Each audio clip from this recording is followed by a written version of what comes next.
it's Presley at ActOutGames.com here, and today we are at the Denver Art Museum in front of the Broom and Dustpan to do an interview.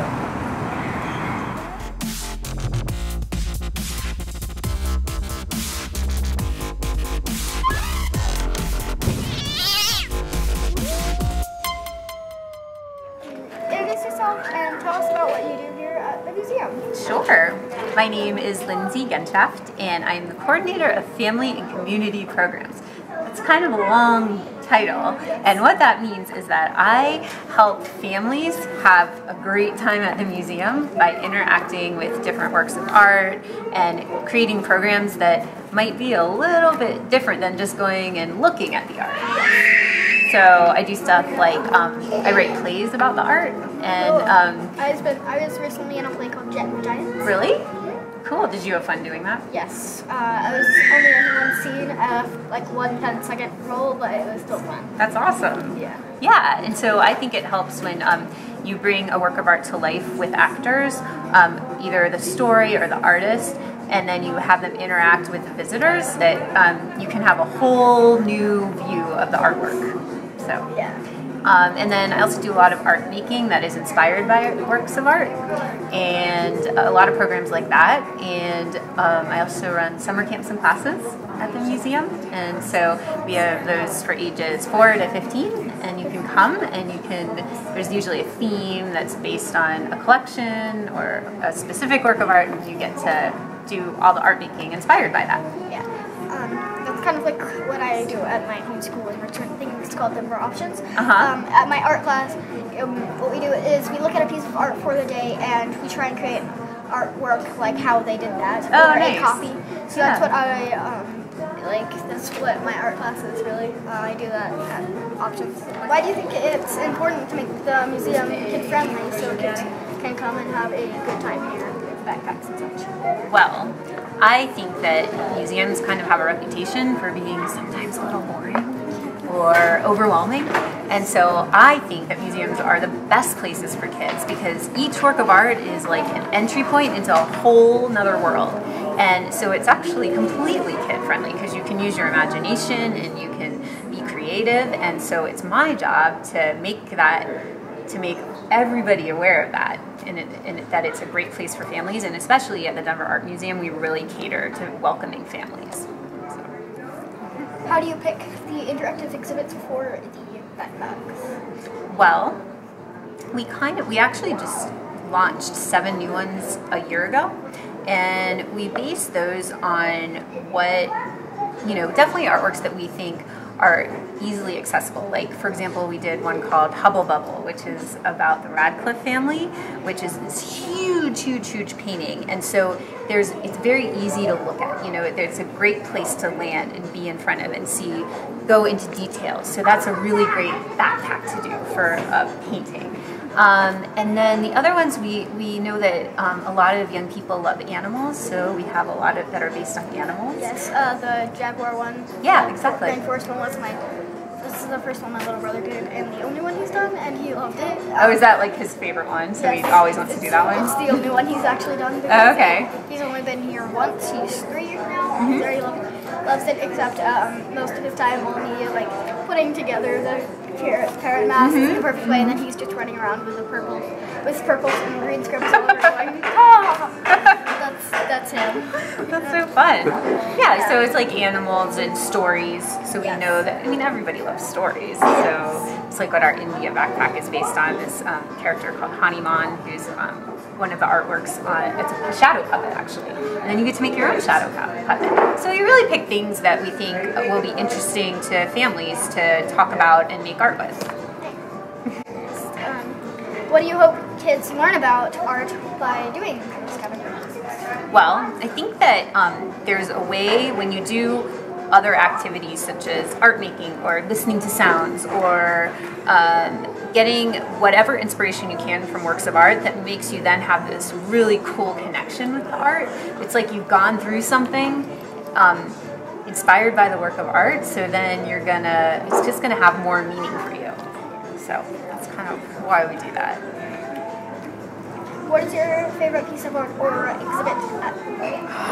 That's such a hard question. I have to pick one? I really like, have you ever seen the Fruit Face Man? No. Okay, so on the 6th floor we have 2 paintings. One is called Autumn and one is Summer. And it's this man, well, in both of them they're a man made entirely out of food. And you have to look really closely because from far away it really looks like a man, but he's made out of radishes and eggplants and strawberries, all sorts of fruits and vegetables, and it's really fun to look at. And then we have an activity paired with that where you get to build a face with fruit and vegetables, like magnet. Yeah, magnets. Yeah, they're like magnets, right? They're not actual food, but because I would have to be like, don't eat. Right. Well, we can't have food in the museum, so we have to have fake fruit and food in the museum. So that's probably one of my favorites.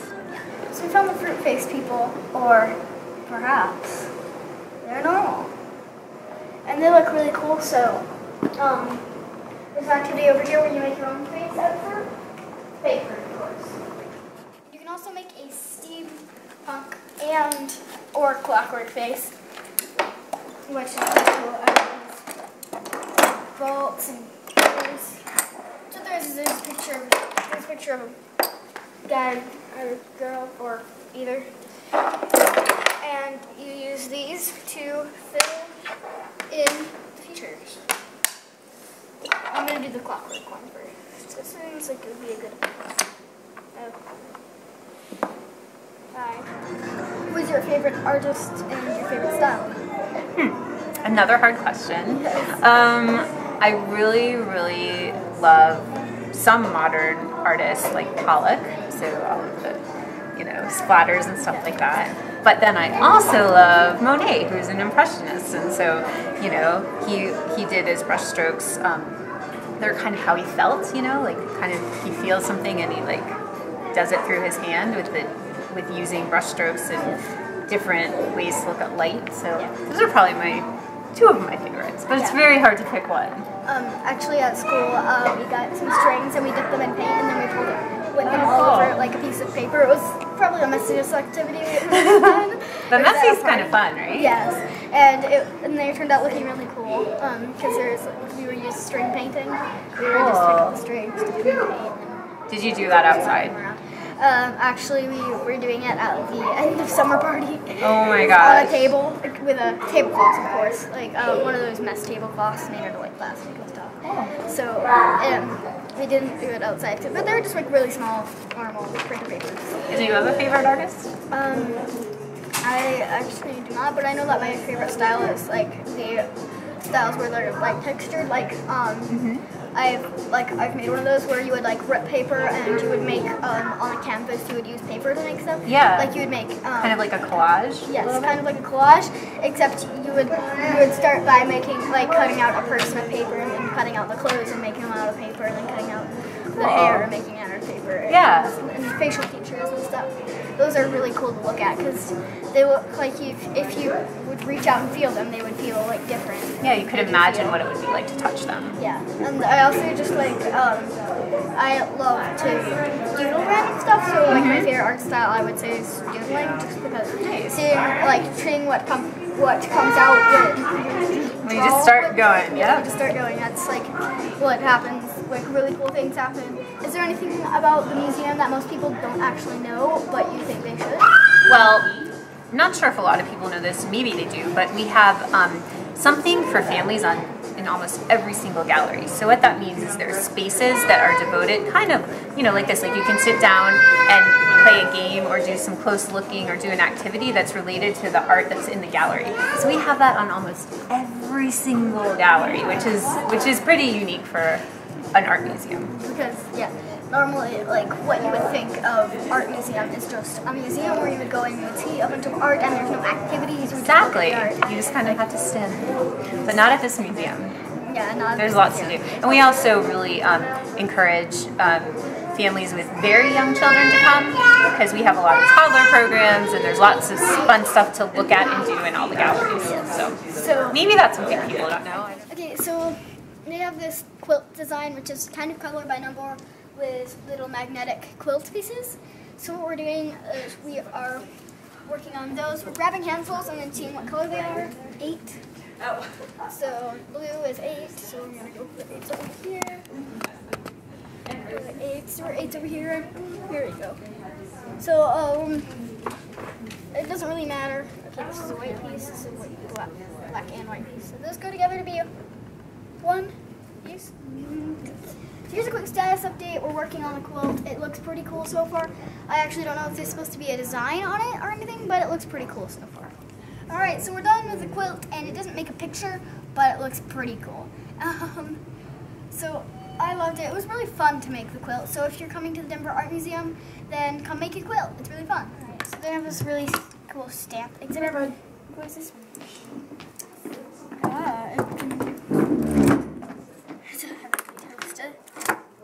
I got the Heavenly Toaster. That's actually kind of hilarious.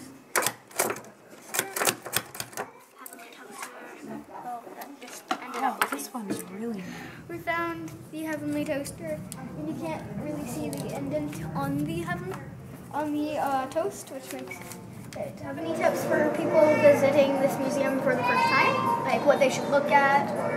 I think my tip would be, because we have, two huge buildings full of art, don't feel like you have to see the whole museum in one visit, because there's so much to see and you can really focus on different floors and get a lot out of it. So I would recommend looking at our guides. We have actually a fun thing for families to do today guide, and that gives a lot of great recommendations on where there's different activities you might be interested in and where there's different works of art you might be interested in. So I would say follow that when you're first coming to the museum. And ask lots of questions. If you see people wearing these green lanyards, they should know everything about the museum because they work here, and don't be shy to talk to them and ask them questions. Thank you for just taking a couple minutes to do an interview. Of course, this was so fun. It was so nice meeting you. This was our interview with Lindsay. I think we learned a lot with Lindsay, and if you live in the Denver area, you should definitely come check it out. I had a lot of fun, and I hope you do too. Thank you for watching, and I'll see you tomorrow. Bye!